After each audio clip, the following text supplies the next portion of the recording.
The original hands from Big Ben's clock face are to be returned to the Elizabeth Tower in London after 3 years of conservation work. Experts have painted them to match the original Prussian blue colour scheme. Tim Muffet has been to meet the team behind the £80 million restoration project. Countdown to completion.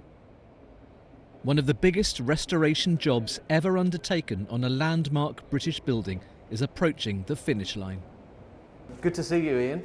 And you? What is it you're doing here? We're servicing the rollers. This is one of the bits that we couldn't actually get to and service while the minute hands were on. If you're a clock mechanic, this is like the Champions League and the World Cup rolled into one, I'd imagine, this project. Working on this clock will be a once-in-a-lifetime opportunity to actually have taken it all to pieces, putting it back together again, and then carry on looking after it for a few more years. That's just going to be fantastic.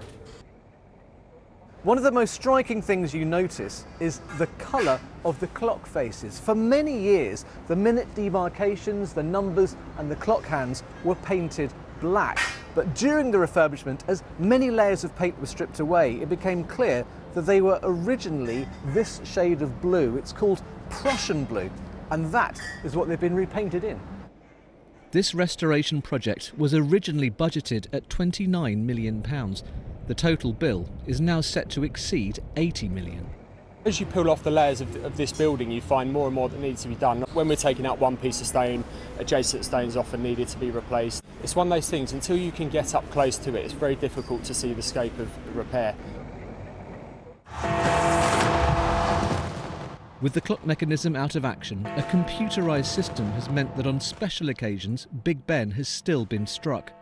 We're standing in the belfry of the Elizabeth Tower, and it was specially constructed so that the chiming bells for the 4 quarters could be heard right across London.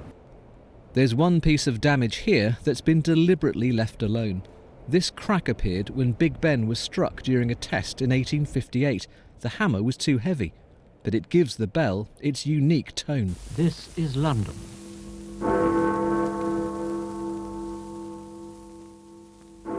It should be E, the note E, but it does give it a slightly flat sound, a very serious sound, in fact. So that's one bit of repairing you didn't want to do. That's right, yes. No change to the bell whatsoever, because it's become the familiar note. A much-loved building, largely hidden for the past few years, slowly revealing itself once more. Tim Muffet, BBC News.